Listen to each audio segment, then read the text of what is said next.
एक जंगल में एक गरीब परिवार छोटी सी कुटिया बनाकर रह रहा था। बड़ी मुश्किल से उनकी रोजी रोटी चलती थी। एक बार रात को राजू अपने काम से थका हुआ घर आ रहा होता है। उसे भीतरी जंगल से कुछ आवाजें आने लगती हैं। अरे, ये कैसी आवाजें आ रही हैं? जाके देखूं क्या? राजू घने जंगल की तरफ आगे बढ़ता है, पर अंधेरी रात में उसे कुछ दिखाई नहीं देता, पर कुछ डरावनी आवाजें सुनाई पड़ती हैं। अरे भगवान, ये कैसी आवाजें आ रही हैं? ऐसा तो पहले कभी नहीं हुआ। इससे पहले कि कोई बला मेरी जान ले, यहाँ से भागने में ही भलाई है। और वो उल्टे पांव अपनी कुटिया की ओर दौड़ा आता है। घर जाकर खाना खाकर राजू बस लेटा ही होता है कि उसे फिर से भीतरी जंगलों की तरफ से अजीब सी आवाज आनी शुरू हो जाती है। उससे रहा नहीं जाता और वो उठकर बाहर देखने चला जाता है। राजू की बीवी सुषमा जब राजू को बाहर जाता देखती है तो चिल्लाकर कहती है, अरे बाहर मत जाओ, खतरा हो सकता है, क्या पता कोई जंगली भेड़िया हो।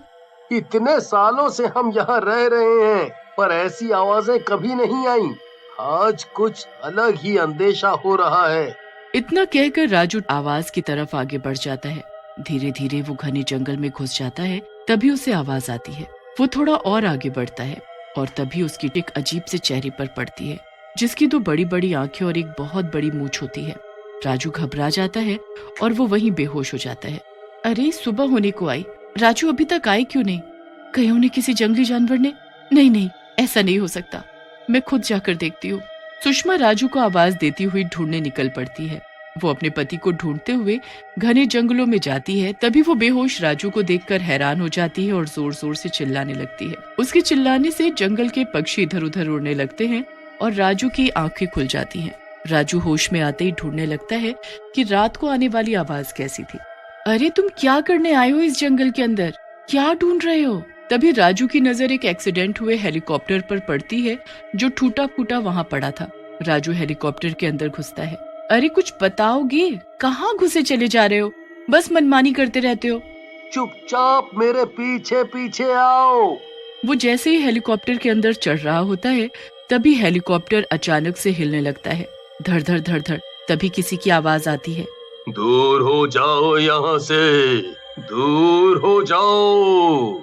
राजू और सुषमा बहुत घबरा जाते हैं और जोर से कहते हैं, कौन हो तुम जो ऐसे हमें डरा रहे हो? हेलीकॉप्टर से एक दहाड़ती हुई आवाज आती है, मैं भूत हूँ, और अगर तुम इस हेलीकॉप्टर में कुछ देर और रहे तो मैं तुम दोनों को जान से मार दूंगा।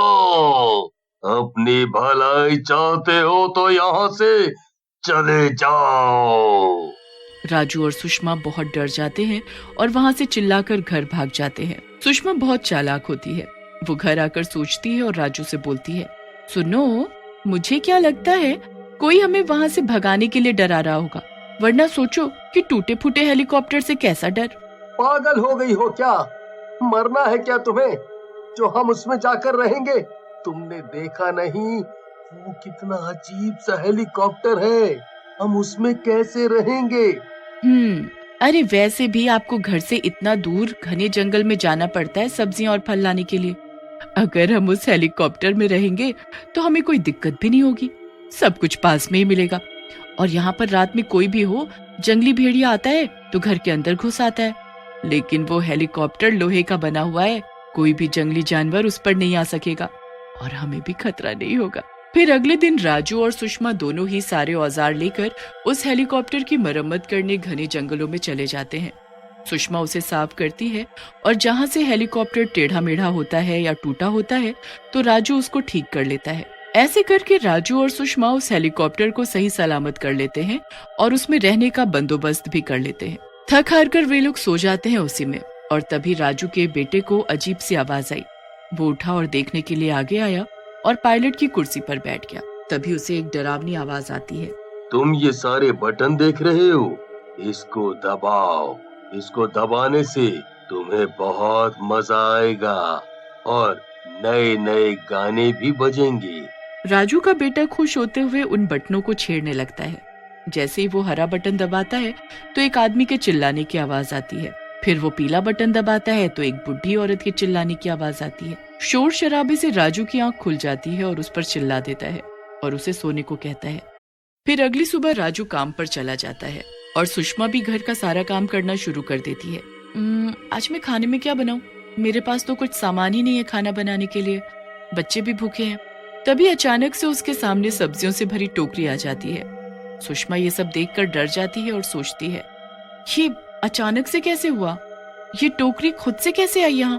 पर उसे अपने परिवार का पेट भरना था, तो वो बिना कुछ सोचे समझे उस टोकरी को उठाती है और उसमें से सब्जियां लेकर सब्जी बना देती है। फिर रात को, पापा पापा आइसक्रीम खानी है, लाओ ना आइसक्रीम। बच्चे जिद कर ही रहे होते हैं कि अचानक से उनके सामने कुछ आइसक्रीम आ जाती है। बच्चे ये देखकर खुश हो जाते हैं, लेकिन राजू और सुषमा डर जाते हैं कि आखिर ये हो क्या रहा है। अजी आज सुबह भी ऐसे ही हुआ था। फिर सुषमा राजू को दिन की उसके साथ घटित हुई घटना बताती है।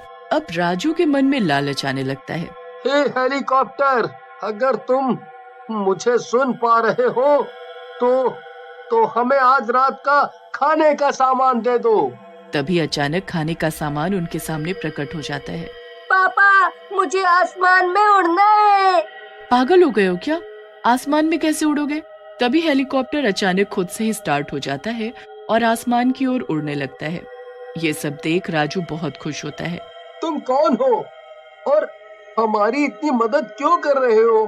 तुम मुझे अपना दोस्त समझ लो। मैं तुम्हारा दोस्त हूँ और तुम्हें खुश करने के लिए कुछ भी करूँगा। तुम यहाँ कैसे आए और तुम्हारी हालत ऐसी कैसे हुई? आखिर क्या हुआ था? मेरे मालिक बहुत बड़े पायलट थे। उनका हर जगह नाम था। हर कोई उनके साथ इस हेलीकॉप्टर पर घूमता था। एक दिन मालिक को अपने परिवार से मिलने जाना था। तभी अचानक हेलीकॉप्टर का तेल खत्म हो गया और मैं पहाड़ी से टकरा कर यहाँ गिर गया। तो तुम्हारे मालिक कहाँ हैं? जब हम उस रात को यहाँ आए थे तो वो हमें नहीं दिखे। कहाँ हैं तुम्हारे मालिक? वो मर गए हैं, या यूं कहो कि उनको जान से मारा गया है। तभी एक भूतिया पायलट उनके सामने प्रकट होता है। चेहरा जला हुआ, शरीर पर ढेरों चोट के निशान, खून से लथपथ शरीर, जिसे देखकर वे लोग बहुत डर जाते हैं। मैं ही हूँ वो जिसे जान से मारा गया है। जान से मारा गया है? जिसने जान से मारा है उसके बारे में बताओ। हम तुम्हारी मदद करेंगे। तुमने हमारे लिए बहुत कुछ किया है, हम भी तुम्हारी मदद करेंगे। वो मुझे नहीं पता, पर इतना मुझे लगता है कि किसी ने जानबूझकर मारा है।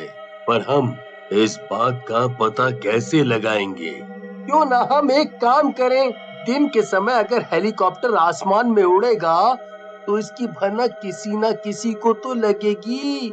जिसने भी मारा होगा उसको हेलीकॉप्टर के बारे में पता लगेगा, तो वो इस हेलीकॉप्टर को ढूंढते हुए यहाँ पर जरूर आएगा। और फिर वो भूतिया पायलट हेलीकॉप्टर में अगले दिन सुबह राजू और उसके परिवार को बिठाकर बादलों की सैर करवाता है। पूरा परिवार बहुत मजे से हवा में उड़ता है। तभी अचानक कंट्रोल रूम को इस बात की भनक लगती है। हेलो हेलो हेलो, एक हेलीकॉप्टर आसमान में कुछ दिनों से उड़ रहा है, वो कहाँ का है? सब एक दूसरे का मुंह देखते हैं, क्योंकि किसी को कुछ पता नहीं होता है। लोगों को थोड़ा डर लगता है कि कहीं ये आतंकवादी हमला तो नहीं है। तभी उनका लीडर हेलीकॉप्टर को ध्यान से देखता है और कहता है, अरे ये तो वही हेलीकॉप्टर है जो कुछ महीने पहले गायब हुआ था। क्या आप लोगों को याद है? इसका एक्सीडेंट हो गया था। वो लीडर उस हेलीकॉप्टर का चार्ज अपने हाथ में लेता है और हेलीकॉप्टर पर नजर रखते हुए अपनी बाइक से उसकी लोकेशन को फॉलो करता है। लोकेशन ढूंढते ढूंढते कुछ दिनों बाद वो लीडर वहाँ पहुँच जाता है। लीडर ये सब पता करने उन लोगों के पास पहुँचता है और उनसे कहता है, तुम लोगों को ये हेलीकॉप्टर कहाँ से मिला और तुम लोग किसकी परमिशन से इसके अंदर रह रहे हो? ये हमें घने जंगलों में मिला। हमने सोचा कि ये पूरी तरह खराब हो चुका है, तो हमने इसकी मरम्मत करके रहने की जगह बना ली। तभी हेलीकॉप्टर से डरावनी आवाज आती है, चुपचाप यहाँ से चला जा, वरना तेरी खैर नहीं।